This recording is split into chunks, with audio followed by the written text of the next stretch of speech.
We're not talking about anybody but you today. Yeah, I know. I'm sorry your mom's that old and that you haven't been around to be with her, but that's whose fault? It's not going to be my fault if you're not there. Good morning. You are Jimmy Taylor? Yes, ma'am. And Mr. Taylor, you were previously in court, entered pleas of true and a motion to revoke your unadjudicated probation. Counts 1, 2, 3, 4, 5, and 6. You pled true to all of those counts. You're on probation. The second-degree felony offense of theft of property with previous convictions with findings that prior offenses were true. You were placed on that probation January 24th of 2024. I have received the pre-sentence report as well as there was one incident report from the jail, a page that should have been sent to you all, and also Mr. Coleman has also provided a copy of the court's sentencing hearing, a transcript from that original sentencing back on January 23rd of 2024. Has everyone had an opportunity to review all of those things? We have, Your Honor. State has, Judge. Are there any additions or corrections to that updated report? Not from the defense.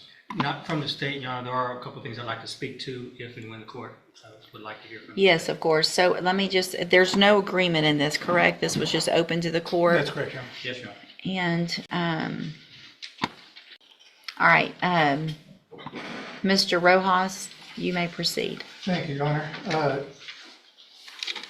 We're going to be asking for the court to continue Mr. Taylor on probation. I know by looking at the PSI on paper, it doesn't look like there's a chance that Mr. Taylor should be given, especially given his criminal history. It looks like his criminal history is all in some way related to drug abuse. If you look at the allegations he pled true to, those are the non-compliance allegations have to do with drugs. And the reason for not complying with the JCDI program, he doesn't come from a wealthy background. He doesn't have a whole lot of affluent friends and family members that can help him out. He had a ride with his brother. His brother had an accident, and that option was not available to him anymore.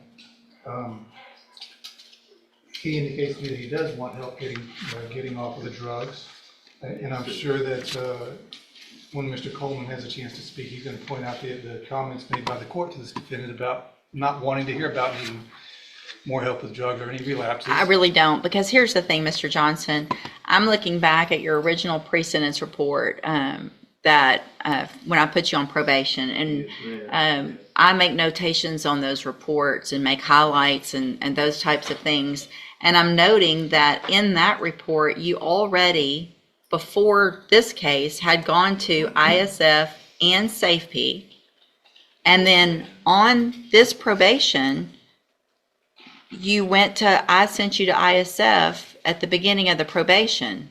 Is that correct or no? I believe parole sent him to ISF. Yes, ma'am. So you were on parole. Yes, ma'am. I gave you a probation against Mr. Coleman's wishes and really against what looked like I should have. You went to ISF regardless of who. So you've been to ISF twice. Is that correct? You're looking at her. You've gone. Have you been to ISF once or twice? How many times? How many times? Twice in 20 years. Okay, so I've been in prison 23 years out of the last 30 years. So I've been doing my time, and but you I keep haven't getting had a chance to, to do what? Because you've been to SafeP, you've been to ISF, and you went to ISF more recently, right? Yes, ma'am. Okay. As soon as I got out, I got right on probation, and I haven't had a chance to. You got right on probation. You didn't. Yes, ma'am. You tested. And I had to go to Beaumont, which You I'm tested from, positive for Colorado. cocaine Yes, after I all of understand. this time, and all the different things that have been given to you, and the opportunity that I gave you back in January of last year. You pled open, just open to me. I could have done Yes, I did. anything. Yes. I could have sent you to prison for 20 years, 10 years, and I gave you an opportunity. And I said on that day, because Mr. Coleman printed it out for I know me, what you said. well, Ma'am. so how do I do anything other than what I said? I mean, but situation. I've got parents, my mother 90 years old, man. I don't want her to die and I be Hey, in prison. we're not talking about anybody You but know, you today. Yeah, I know. I'm sorry your mom's that old and that you Yeah. haven't been around to be with her, but that's whose fault? It's not going to be my I fault if understand you're what not there. saying, but How about some personal responsibility instead of my mom is that's old what and I don't would send like me to do, prison? man, you know.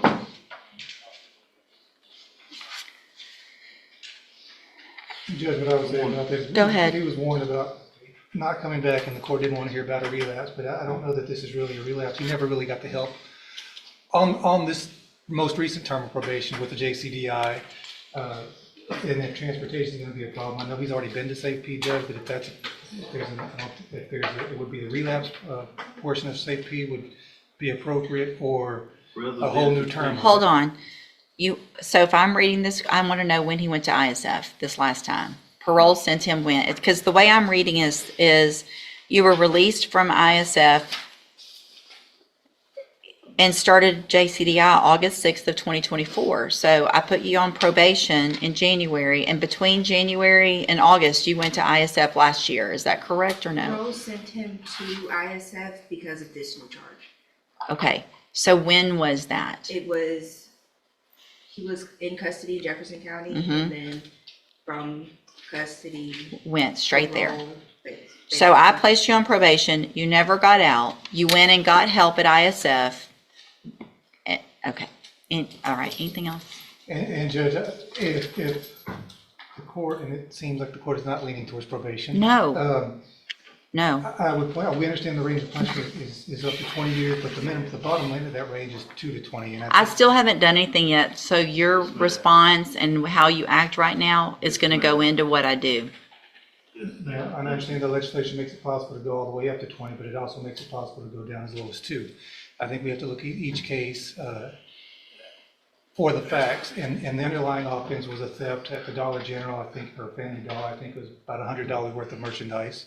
I would ask the court to consider something at the lower end of the range, maybe 2 to 5. Just because we can drop the hammer on them, that doesn't necessarily mean that we should. And that's what we're asking the court to do. Probation is not going to be an option. Thank you. Mr. Coleman. I'll keep it brief. The defendant has earned every bit of a 15-year sentence in prison. That's what I asked for originally. You placed on deferred. That's what I'm asking for today. 3 things I'd like to quickly point out, Your Honor. Looking at the defendant's version in the updated PSI, he says that when he was placed on in the JCDI program, that he believes it was an attempt to set him up for failure, demonstrating a lack of acceptance of his own responsibility.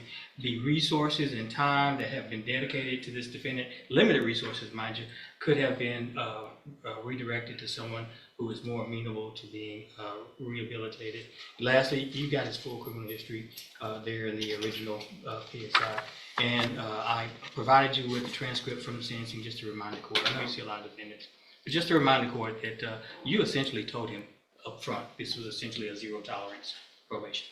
And I do appreciate that because I do see a lot and I don't remember it all. But Mr. Taylor, do you have anything you want to say? Yes, ma'am.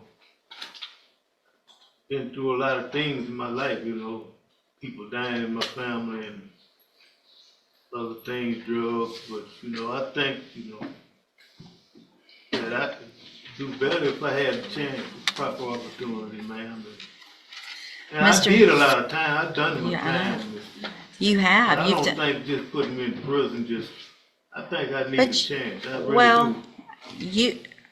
It doesn't make any sense because you're saying, you've done a lot of time. And at some point, you either say, I don't like prison and I want to do better. That's what I want, man. But you didn't take advantage of the opportunities you were given. You're saying you want help. And we gave you help, or parole gave you help. So you didn't even get out on my probation yet. You had ISF, a reminder of the tools that you had a long time ago. You had those things, and you got out, and you didn't take advantage of the opportunity that I told you. You better take advantage of it because you're not going to get it again. You're saying the same things that you said. Please just give me another chance. I'm gonna do better. Please send me to ISF or a safety. It's all the same thing that you're saying, and no one is setting anybody up for failure. I can, hang To on. the JCDI. I had back surgery, So what you're telling me is when did you have back surgery? 8 years ago, Okay, but they only did half. Part of my listen, back. listen. I'm not making You're, excuses. you I'm are trying making, to you get are, back. if you're throwing out to me that you had back surgery 8 years ago, then you are digging for everything you possibly can, and we're done with all that. I'm going to find that you previously entered your pleas of true to counts 1 through 6 freely and voluntarily. I'm going to find those counts true. I'm going to find sufficient evidence to find you guilty, and at this time, find you guilty of theft of property with previous convictions. I'm going to sentence you to a term of 12 years in the Institutional Division of Texas Department of Corrections. You will receive credit on that sentence for any time that you've been in custody that the law gives you the right to receive.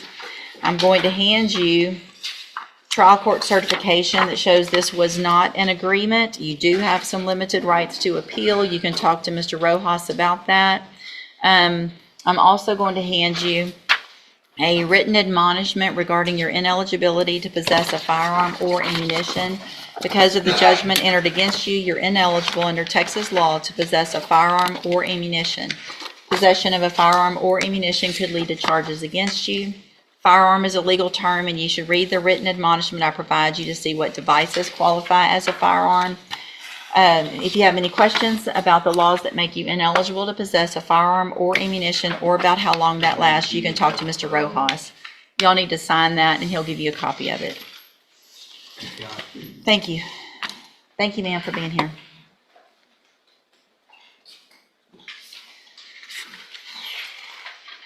Ms. Holmes on Demario Flukas. That's it, fair. It looks to me 12 years. Hey, come back, Mr. Taylor. Come here. Let me tell you something. I still have jurisdiction over your case.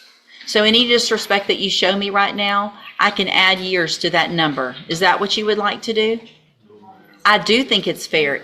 It doesn't matter that it's a misdemeanor. You keep doing it over and over. Go back with the bailiff. And you probably should keep your mouth shut this time.